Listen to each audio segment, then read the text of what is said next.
gençlik nimeti Allahu Teala'nın insana verdiği, ömrünün ileride en güzel şekilde şekillendirileceği bir çağın ismidir. Aynı zamanda çabuk kandırılabilen, çabuk saptırılabilen bir çağdır.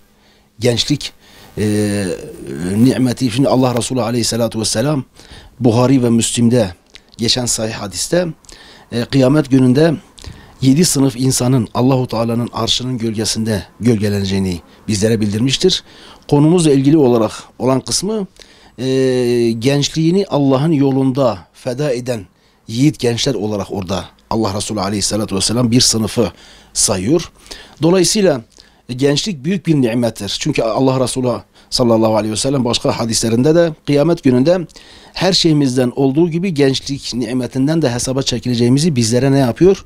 Bizlere söylüyor ve bu konuda bizleri uyarıyor. Yani gençliğimizi Allah yolunda feda etmemiz gerektiğini Allah Resulü aleyhissalatü vesselam o hadiste ne yapıyor? Bizlere bildiriyor. Tabi eğer bir nimetin, bir amelin bedeli cennetse şeytan da o alanı boş bırakmıyor. Şeytan o alanı kesinlikle boş bırakmaz. Cennet, yani gençlik nimetinin Allah yolunda feda edilmesinin karşılığı cennetse şeytan ve şeytanlaşanlar da ne yapacak? O alanı boş bırakmayacak. Günümüzde gençlik büyük bir tehlikeyle karşı karşıyadır. Mesela bir yandan uyuşturucu belası, bir yandan işte internet belası, bir yandan bu dost görünümlü adı altında gençliğe yönelik işte düzenlenen bu kamplardır, bunlar ve buna benzer şeylerdir. Bunların arkasındaki amaç, hedef nedir?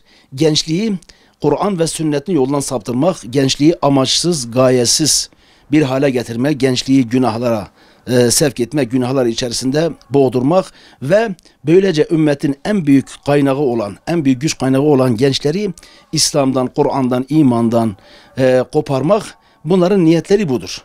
Bu konuda bunu yaparlarken tabii hani şöyle bir söz vardı diyor, parmak ayı gösterirken parmağa değil de aya bakmak lazım. Eğer insan parmağa bakarsa arkasındaki ayı göremez. Bunlar da böyle programları düzenlerlerken yani arkasındaki amacı söylemezler. İşte gençleri bir araya getirip onları kaynaştırıp çok dostane, çok masumane bir şekilde bunları yaptıklarını iddia ederler. Halbuki arkasında başka amaçları vardır. Başka amaçlarla bu şeyleri düzenlerler.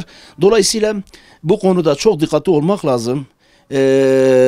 Ümmeti bilinçlendirmek lazım. Özellikle bunların böyle mütedeyyin yerleri seçmeleri, mesela Van gibi mütedeyyin olan bir yeri seçip böyle bir programı düzenlemeleri çok arkasında çok büyük hedefleri olan bir şeydir. Yani böyle masumane bir şey değildir. Yani mesela bizim Doğu ve Güneydoğu bölgelerimiz mütedeyyin, eskiden beri alimlerin yetiştiği medreselerin yoğunlukta olduğu bölgelerdir. Bunlar da özellikle bu bölgeleri seçip böyle programları düzenledikleri zaman amaçları nedir? Gençleri o ortamlardan alıp kendi ortamlarına çekmek ve onları camiden, cemaatten, dinden, imandan uzaklaştırmak. Bunların hedefleri budur. Gençliği günah batağına yuvarlatmak ve amaçsız, gayesiz, hiçbir gayesi olmayan bir nesil, bir gençlik meydana çıkarmak. Çünkü bir ümmetin, bir devletin, bir toplumun en sağlam şeyi nedir? Gençlerdir. Böyle ahlakan, ruhen, Kur'an ve ahlakı, sünnet ahlakı üzerine yetişmiş olan gençlerdir. Eğer bunlar bu şekil yetişmediği zaman, o zaman o ümmet en büyük dayanağını yitirmiş olur. Bizim mutlaka kendi gençlerimize, çocuklarımıza, yeni yetişen nesillerimize sahip çıkmamız lazım. Özellikle anne babalar olarak, büyükler olarak, idareci olarak, mülki amirler olarak hem vatanımıza, hem ülkemize, hem ilimize, hem İslam coğrafyasına elimizden geleni yapmamız lazım.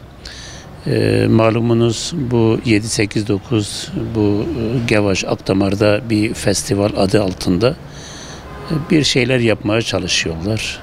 İçkisinden, fuhşundan, her şeyinden.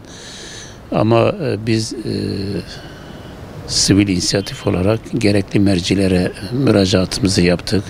Hem valiliğe hem kaymakamlığa. Bunun kesinlikle önlemin alınması ve bize de güven verilmiştir. İşte bunun önlemi alınacak.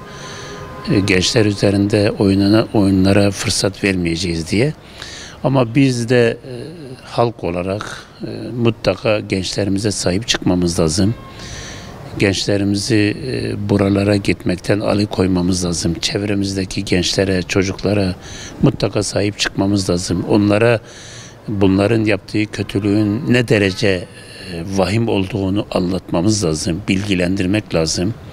Hem fert olarak hem sivil olarak hem kurum olarak hem dernek olarak, cemaat olarak ne olursa olsun mutlaka bu gençlerimizi bilinçlendirmemiz lazım. Bu gençlerimize sahip çıkmamız lazım. Bunları yalnız bırakmamamız lazım. Bunlar bu gençliğe sahip olma oranları %30 ve altındadır. Eğer bunlar kollarını, ellerini sallayarak gelip de bizim bu gençliğimize sahip oluyorsa bu bizim noksanlığımızdır.